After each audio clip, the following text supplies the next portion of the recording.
couple of hours ago, I posted a video from a hotel room in my underpants. I was delirious, and it's best not to delve too deep into why I wasn't wearing pants. But I had just seen The Day of the Doctor, and many of you have now seen this. If you haven't, please turn back. This is going to be so spoilerific it's going to knock your socks off. And if you're not wearing socks, I'll buy your socks and we'll knock them off straight afterwards. Wow, I'm exhausted. Now, there's a few things I didn't actually address in my first video, because there's lots of really meaty, lore-heavy, kind of interesting things which you may be a bit confused about in Day of the Doctor. And what I thought I'd do is just kind of churn through those and clear a few things up. First of all, what you may or may not know about a TARDIS is that a TARDIS actually allows itself to travel through time. First, it gets a permission slip from an adult. Nope, that's not even vaguely true. First, what it does is it absorbs energy from something called the Eye of Harmony. Now, the Eye of Harmony is basically like a power hub that the Time Lords invented by trapping the energy from a black hole. Okay?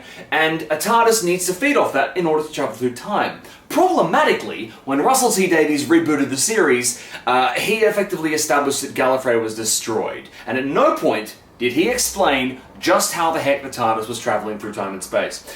Now, because we know that Gallifrey wasn't actually destroyed, it was just locked away in a painting, then that problem has just been neatly solved for us, which is just one of many gifts this episode has given us. One of the other issues is, well, was it time-locked or destroyed? And what about that bit where Rassilon comes out of the time-locked Gallifrey and the Master gets dumped into the time-locked Gallifrey and he's shooting fireballs out of his hands like nobody's business? And it was nobody's business, and it's rude of us to ask. Well, I guess what that means is, if the Doctor does get back to Gallifrey, it's very possible there's a bunker somewhere underground where all the bigwigs led by Rassilon, basically a bunch of Time Lord arseholes, and potentially Romana or the Doctor's mother, we don't know. Wow, am I talking fast. Basically, the Doctor could rock up to, say, meet, I don't know, a good guy version of the Master.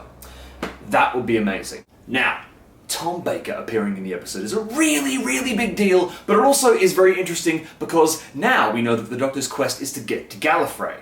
And because we know that there's an extra Doctor in the mix, we know that Peter Capaldi's Doctor is the 13th incarnation, which means that what's going to happen is the Doctor is going to be running out of lives very soon, and the only people who could give those lives back, as I've said for freaking years, is the Time Lords. They have technology that can do that. The Master was once offered a whole new set of life cycles if he worked with them. That didn't work out too well, did it? You silly bastards. Maybe we shouldn't go back to Gallifrey, I don't know.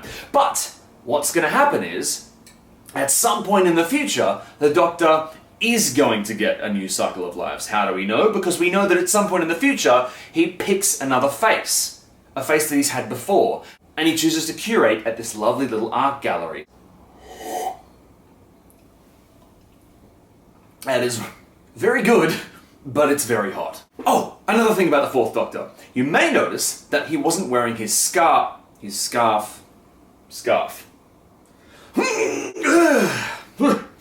Wow, seamless. Now, the implication here is, well, where's his scarf? Well, it's implied that he's been working at the gallery for quite some time, and who was wearing the scarf? It was... yeah. He gave her the scarf. How adorable is that? And another thing, we now know why Queen Elizabeth II, in the episode where they go and fight the werewolf on the moors and whatnot, with David Tennant's 10th Doctor and Rose, we know why Queen Elizabeth II was so bloody angry. It's because David Tennant marries her, says, "I'll be right back," and then appears like 40 years later, and she says, "Off with his head." And justifiably so. One of the biggest things that was dropped on us with The Day of the Doctor was a fix to the frigging age problem, because Russell T Davies, when he rebooted the series, was like, oh, let's just round it down to 900. And Moffat's always said the age thing is kind of weird, and the Doctor doesn't actually know how old he is. Maybe he's just rounding down every couple of centuries or whatever. And it's caused a real problem for fans. But if you recall, when all the Doctors are trapped in the Tower of London, Matt Smith's Doctor actually starts to talk about how, you know, maybe he's lying. Maybe he doesn't know. Which is basically word for word for a quote that Moffat said, so now it's official. The age thing is bullshit. We don't have to worry about that 900 thing anymore. It's like Moffat is just cleaning up Russell T Davies' messes all over the place. And one more thing before I forget, even though I know there's going to be lots of stuff dripping out of my head for the next few weeks because I'm riddled with holes right now. Clara is teaching at a school. That's nice. Everyone loves a teacher. But she's also teaching at the school where Susan went. Susan being the First Doctor's granddaughter in the first Doctor Who episode. Around the corner from the scrapyard where the TARDIS was parked. Now, You may have noticed the intro was a little different to the usual intro. That was the intro from the first Doctor Who. I cannot express just how wonderful it is that they've wrapped everything up full cycle. You may have also noticed lots and lots and lots of references to Brigadier Lethbridge Stewart in the Doctor, like that. So it's nice to see his daughter running UNIT and just being generally awesome, and it's nice to see just this reverence for the old characters. Every reference that was dropped in this episode, in this movie, about Classic Who, it wasn't clobbering us over the head, and best of all, it didn't alienate non-fans, as far as I know. I know this has been a long video, but how often do we get a 50th anniversary of Doctor Who, or anything? Pfft, things never turn 50.